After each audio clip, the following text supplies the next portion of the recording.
damong masama o masamang damo ay matagal mamatay. Ngunit ang damo, sabi, yung mabuting damo, madaling mamatay. Ngayon, tanong ko sa inyo, sino dito ang masamang damo sa kamay? Tatagal ang buhay nyo. Bakit nasa kamay? Wala. Ibig sabihin, mga mabubuting damo kayo. Kung susundin natin yun, o sino dito ang mabubuting damo sa kamay? Wala ka na. Walang magtaas. Alam ko kung bakit hindi kayo nagtataas. Kasi iniisip nyo, dadalhin buhay ninyo. Kasi mabubuting damo. Di ba ang hirap lumugar? Mahirap maging masamang damo, mahirap maging mabuting damo. Pero sabi nila, bakit daw ang mga sama, yung mga marami pang bisyo, sila ba yung tumataga? Ang buhay. Kung sino ba yung mga taong nandadaya, politiko, kanina sa bus, nanonood ako ng balita. May babae, papapalitan niyo mamaya yun. Umiiyak yung babae sa bulbul, sabi niya. Ang daming presidente, sabi niya, na masasama, sinungaling, siguro paano mabait, sabi niya. Ang mamatay, sabi niya. Nag-i-skandalo doon sa buro, kinuha na. Kaya, isipin mo, no? Ewan ko, yun ang pananaw ng babae, bakit daw ang daming presidente yung mga mandaraya at manluloko, yung pinakamabait pa daw, yun ang nauna. Kaya katanong natin, di ba, bakit gano'n? Gusto kong sagutin niyo. At sana maging hakbang ito sa pagpapasalamat na anuman ang nangyari sa atin, anumang konteksto meron tayo, hamak na umumuhay na simple. Meron bang pagpapala na dumating, regardless of the positive and the negative, regardless of the wealth, or regardless of in need of financial and material wealth. Kapos man o maluwag, dapat tayo magpasalamat ng Panginoon. Bakit kaya dapat tayo magpasalamat? At bakit kahit na parang yung mga masasama ay dapat tingnan natin ang Diyos ay nandoon ng biyaya? Buksan po ninyo ang inyong mga Bible sa Panaghoy, sa Old Testament, sulat ni Jeremiah, Lamentation, or Panaghoy, chapter 3, verses 22 hanggang 23. Lamentations 3, 22 to 23. Ganito po ang pagkakasabi, sundan po ninyo ako sa inyong mga salin. Panaghoy 3, 22 hanggang 23. Because of the Lord's great love, we are not consumed, for His compassions never fail. They are new every morning. Great is God's faithfulness. Napakagandang pakinggan ang sinasabi po na sumulat ng Panaghoy. Si Jeremiah po yun. Kung titignan natin ang context, ito context kung bakit sinulat. Ang Panaghoy ay kasunod na sulat ni Jeremiah. So kung titignan nyo yan ay sulat ni Jeremiah.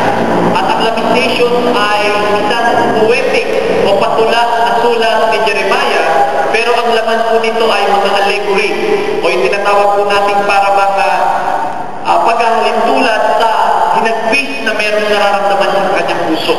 O yung allegory yung tinatawag natin pagsasabuhay nung nararamdaman niya at paraan paano niya dinidescribe. Kung papansinin ninyo, ang Lamentations ay may 5 kapitulo, 5 chapters.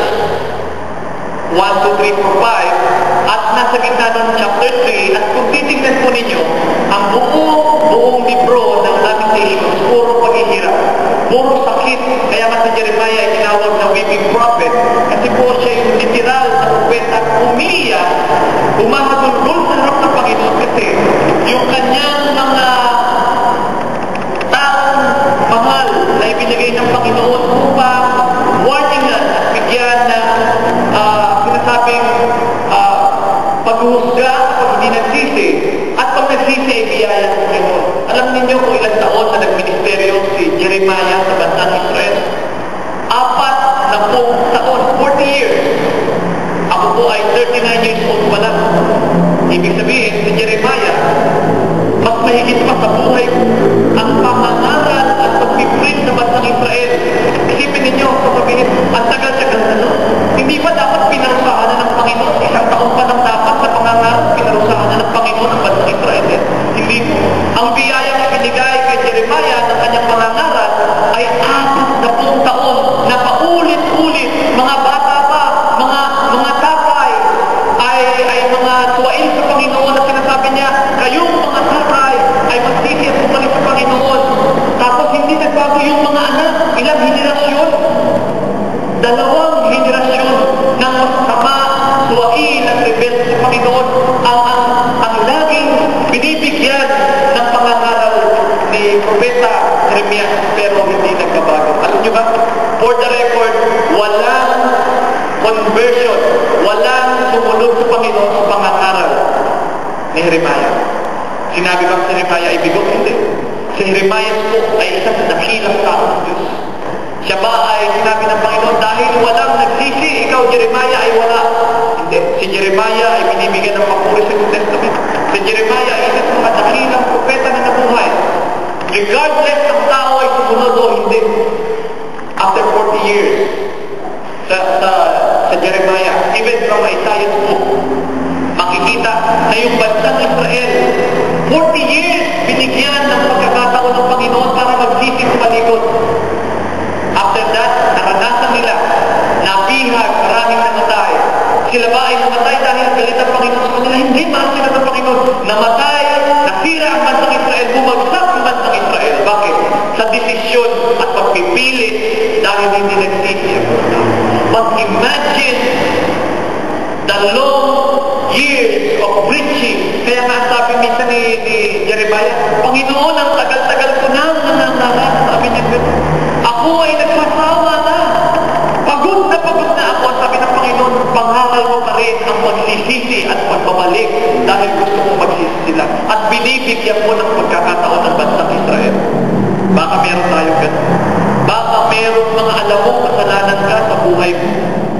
Na even ang asawa mo alam ang kasalanan niya, pero ikaw mismo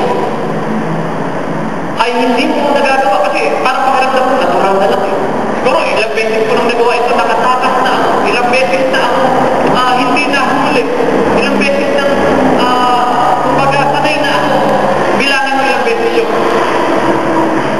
Yung ba ay karapatan para hindi ka na magsisig bumalik sa Panginoon? Lahat sa atin, ako po may mga ganong pagkakataon, kayo po may mga ganong maliit o malaki. Pero darating din ang panahon na marahil ang length ng pagpapatawad at biyaya ay matatapos. Bakit? Tingnan po ninyo.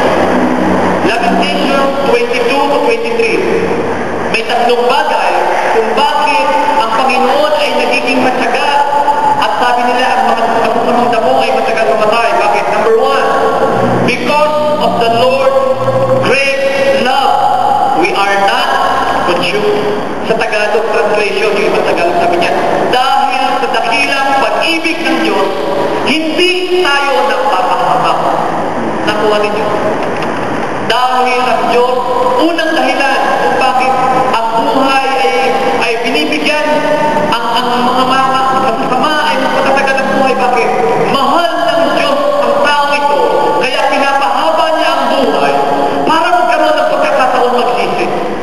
Nakuha ninyo? Because of the Lord's great love.